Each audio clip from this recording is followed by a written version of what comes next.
What's up, guys? Today we're making these grapefruit wellness shots, so let's get to it. So we're going to start by cutting up all of our fruit. So basically just like taking the core out and then getting rid of any peels. So we're going to do our Granny Smith apples, and then we're going to do our grapefruit. And so for these, we're just going to cut them in quarters and then like skin them because we don't want the rinds.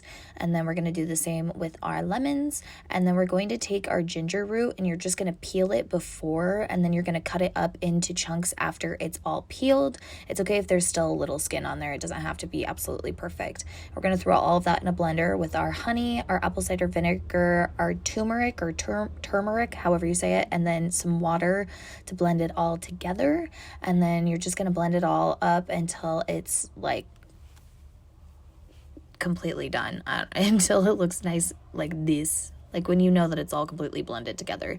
And then you're just going to strain it whatever way you want to. I use a Juve juicer just because it's easiest for me, although I have found that cleaning it is really hard just on the strainer part itself. So if anyone has suggestions, let me know.